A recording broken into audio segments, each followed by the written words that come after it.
Hi നമസ്കാരം, ഞാൻ Rakesh M G ടിപ്സിലേക്ക് എല്ലാവർക്കും സ്വാഗതം. എല്ലാവരും സുഖമായിട്ടിരിക്കുന്നു വിശ്വസിക്കുന്നു. ഇന്നിപ്പോൾ ഞാൻ പറയാൻ പോകുന്നൊരു കാര്യം എന്ന് പറഞ്ഞാൽ, പലപ്പോഴും പലർക്കും അറിയാം നമ്മുടെ വാഹനത്തിൻ്റെ ഹെഡ് റെസ്റ്റ് കൊണ്ട്, അതായത് ഈ ഹെഡ് റെസ്റ്റ് കൊണ്ടുള്ള ഗുണം എന്താണെന്നുള്ളത്. ശരിക്കും നമുക്ക് തല വെച്ചിരിക്കാം, കഴുത്ത് ഇവിടെ സപ്പോർട്ട് ചെയ്യാൻ വേണ്ടി സപ്പോർട്ടൊക്കെ വയ്ക്കാം, ഇതൊക്കെ ഓക്കെയാണ്. പക്ഷേ ഹെഡ് റെസ്റ്റ് കൊണ്ടുള്ള ഗുണമെന്ന് പറഞ്ഞു കഴിഞ്ഞാൽ, നമ്മൾ വാഹനത്തിൽ എപ്പോഴെങ്കിലും ലോക്ക്ഡപ്പ് ആയിക്കഴിഞ്ഞാൽ, അല്ലെങ്കിൽ എന്തെങ്കിലും സാഹചര്യം കൊണ്ട് വാഹനം അൺലോക്ക് ചെയ്യാൻ പറ്റാതെയോ, അല്ലെങ്കിൽ എന്തെങ്കിലും വെള്ളത്തിൽ പോകുന്ന ഇഷ്യൂ ഒക്കെ വന്നു കഴിഞ്ഞാൽ, നമുക്ക് ഗ്ലാസ് പൊട്ടിച്ച്, അതായത് നമ്മുടെ ഈ സൈഡിലെ ഗ്ലാസ്സോ അല്ലെങ്കിൽ ഈ ഗ്ലാസ്സോ പൊട്ടിച്ച് പുറത്തോട്ട് ചാടാൻ വേണ്ടിയിട്ട് നമ്മൾ ഹെഡ് റെസ്റ്റ് ഊരിയെടുത്ത് അടിക്കുന്ന വീഡിയോസ് പലരും കണ്ടിട്ടുണ്ട്. ശരിക്കും പറഞ്ഞു കഴിഞ്ഞാൽ എല്ലാ വാഹനത്തിൻ്റെയും ഹെഡ് റെസ്റ്റ് ഉണ്ടോ? ഇപ്പം ഞാൻ യൂസ് ചെയ്യുന്ന സെലീറിയോ എന്ന് പറയുന്ന വാഹനമാണ്. നിങ്ങൾക്കറിയാം, ഇതിനകത്തൊരു ഹെഡ് റെസ്റ്റിൻ്റെ ഷേപ്പ് ഉണ്ടെന്നല്ലാതെ ഒരു കാരണവശാലും നമുക്ക് അഴിച്ചെടുക്കാൻ പറ്റത്തില്ല. അത് എൻ്റെ കൂടെ കണ്ടു, നമുക്ക് അഴിച്ചെടുക്കാൻ പറ്റത്തില്ല. അങ്ങനെയാണെന്നുണ്ടെങ്കിൽ ഹെഡ് റെസ്റ്റ് ഇല്ലാത്ത വാഹനങ്ങൾ എന്ത് ചെയ്യും? ശരിക്കും പറഞ്ഞു കഴിഞ്ഞാൽ ഒരു ബേസ് മോഡൽ വാഹനത്തിന് ഹെഡ് റെസ്റ്റ് ഇല്ലെന്ന് നമുക്ക് പറയാം. പക്ഷേ ഞാൻ ഈ യൂസ് ചെയ്യുന്ന സെലീറിയോ ZXi ആണ്, അതായത് ടോപ്പ് വേരിയൻ്റ് ആണ്. ഇതിനും വരുന്നില്ല. അപ്പോൾ നമുക്ക് മനസ്സിലാക്കാൻ പറ്റുന്നൊരു കാര്യം എന്ന് പറഞ്ഞാൽ, ടോപ്പ് വേരിയൻസിലും ചിലതിന് വരുന്നില്ല. അതായത് ഇപ്പോൾ സ്വിഫ്റ്റ് നമ്മൾ നോക്കുകയാണെങ്കിൽ, LXi വാഹനം എടുക്കുകയാണെങ്കിൽ അതിന് ഈ ഹെഡ് റെസ്റ്റ് വരുന്നില്ല. അങ്ങനെയാണെന്നുണ്ടെങ്കിൽ ഹെഡ് റെസ്റ്റ് ഇല്ലാത്തൊരു വാഹനത്തിൽ നിങ്ങൾക്ക് എന്തെങ്കിലും ഒരു അത്യാവശ്യത്തിന് ഈ പറയുന്ന ഗ്ലാസ് ബ്രേക്ക് ചെയ്യണമെന്നുണ്ടെങ്കിൽ എന്താണ് ചെയ്യാൻ സാധിക്കുന്നത്? എല്ലാവരും അത്യാവശ്യമായിട്ട് ഈ വീഡിയോ കണ്ടിരിക്കണം. വേറൊന്നും കൊണ്ടല്ല, ഇത് നിങ്ങൾ എല്ലാവർക്കും ഒന്ന് പറഞ്ഞു കൊടുക്കണം, ഷെയർ ചെയ്യണം, മാക്സിമം ഷെയർ ചെയ്യണം. അത് വേറൊന്നും കൊണ്ട് ഞാൻ പറഞ്ഞതല്ല, ഇതൊരു സേഫ്റ്റിയുടെ ഫീച്ചർ തന്നെയാണ്. കാരണം ഏതെങ്കിലും സമയത്ത് നമ്മൾ ഇതുപോലെ പെട്ടുപോയി കഴിഞ്ഞാൽ ഉറപ്പായിട്ടും എല്ലാവരും അറിഞ്ഞിരിക്കേണ്ട ഒരു കാര്യമാണ്. വേറെ ഒന്നുമല്ല, വളരെ സിമ്പിളാണ്. നമ്മളെല്ലാം സീറ്റ് ബെൽറ്റ് ഇട്ടുകൊണ്ടായിരിക്കും പോകുന്നത്.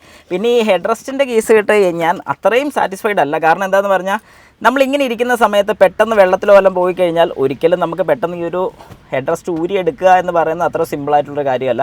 ഒരിക്കലും പെട്ടെന്ന് ഈ ഒരു കാര്യം നമുക്ക് ചെയ്യാൻ പറ്റുമെന്ന് ഞാൻ പ്രതീക്ഷിക്കുന്നില്ല. പിന്നെ ഞാൻ ഈ പറയുന്നൊരു കാര്യം പാനിക് ആണെന്നുണ്ടെങ്കിൽ ഒരു കാരണവശാലും ചെയ്യാൻ പറ്റത്തില്ല. പിന്നെ ബാക്കിയൊക്കെ വിധിയുടെ കൈ വിട്ടുകൊടുക്കുക എന്ന് മാത്രമേ ഉള്ളൂ. പക്ഷേ എന്തെങ്കിലും ഒരു ഹോപ്പ് അല്ലെങ്കിൽ എന്തെങ്കിലും കാര്യം നിങ്ങൾക്ക് ചെയ്യാൻ സാധിക്കുമെന്നുണ്ടെങ്കിൽ ഈ ഒരു കാര്യം ഉറപ്പായിട്ടും ചെയ്യാം. നമ്മുടെ വാഹനത്തിൻ്റെ സീറ്റ് ബെൽറ്റ് ഒന്ന് അഴിക്കുക. വലിയ ബുദ്ധിമുട്ടില്ല, സീറ്റ് ബെൽറ്റ് അഴിക്കാൻ സിമ്പിളാണ്. ഇതിൽ ഈ കാണുന്ന ഒരു യൂണിറ്റ്, അതായത് ഈ ലോക്കിലോട്ട് വരുന്ന ഈ ഒരു ലോക്ക് ശരിക്കും പറഞ്ഞാൽ ഭയങ്കര പവർഫുള്ളാണ്. അപ്പോൾ നമ്മുടെ ഡോർ ഇങ്ങനെ അടച്ചിരിക്കുന്ന സമയത്ത് ഇത് നേരെ കയ്യിലോട്ട് പിടിക്കുക. അതായത് കണ്ടോ, ഈ പിടിച്ചിരിക്കുന്ന പൊസിഷൻ കണ്ടല്ലോ, ഇങ്ങനെ പിടിച്ച് നേരെ ഇതിലോട്ട് ഇടിക്കുക. ഈ ഒരു ഫോഴ്സിൽ നല്ല രീതിക്ക് ഇടിച്ചു കഴിഞ്ഞാൽ ഉറപ്പായിട്ട് ഇത് പൊട്ടും. കാരണം അതൊരു മെറ്റൽ പോർഷനാണ്. അങ്ങനെ വരുന്ന സമയത്ത് നമ്മുടെ ഗ്ലാസ്സിലോട്ട് ഇടിച്ചു കഴിഞ്ഞാൽ ഉറപ്പായിട്ടും പൊട്ടും. അങ്ങനെ പൊട്ടിച്ച് നിങ്ങൾക്ക് രക്ഷപ്പെടാം. പിന്നെ തീരെ സമയം മടുപ്പാണെന്നുണ്ടെങ്കിൽ നമുക്ക് കൂടുതലൊന്നും ചെയ്യാൻ പറ്റത്തില്ല. എന്നാലും ഒരു ഇൻഫർമേഷനാണ് ഞാൻ ഈ തരുന്നത്. അതായത് ഈ ഹെഡ് റെസ്റ്റ് ശരിക്കും പറഞ്ഞാൽ നമുക്ക് വലിച്ചൂരി എടുക്കണമെന്നുണ്ടെങ്കിൽ ഇവിടെ ഒരു ബട്ടൺ ഉണ്ട്. ബട്ടൺ പ്രസ് ചെയ്തിട്ട് ചിലപ്പോൾ ഇത് ഒട്ടും ഊരാതെയും അങ്ങനെ അനക്കാതെ വെച്ചിരിക്കുന്ന ആൾക്കാരൊക്കെ ആണെന്നുണ്ടെങ്കിൽ ഒരു കാരണവശാലും ഇത് ലൂസായി പോരണമെന്നില്ല. അത് നമുക്ക് ഉറപ്പ് പറയാൻ പറ്റത്തില്ല. അതുകൊണ്ട് ഇതിൻ്റെ കാര്യം ഞാൻ അത്രയും ഓക്കെ പറയുന്നില്ല. പക്ഷേ ഈ സീറ്റ് ബെൽറ്റ് കിടുവാണ്, നിങ്ങൾക്കത് ശരിക്കും ഹെൽപ്ഫുൾ ആയിരിക്കും. പക്ഷേ ഞാൻ ഇതിനെക്കുറിച്ചൊരു ടൂളിനെ കുറിച്ച് ഞാൻ കാണിച്ചിട്ടുണ്ടായിരുന്നു. ആ ഒരു ടൂൾ യൂസ് ചെയ്ത് നമുക്ക് ഗ്ലാസ് ബ്രേക്ക് ചെയ്യാനുള്ള ഓപ്ഷൻ ഉണ്ട്. അതെപ്പോൾ എല്ലാവരുടെയും വാഹനത്തിൽ ഉണ്ടാകണമെന്നില്ല.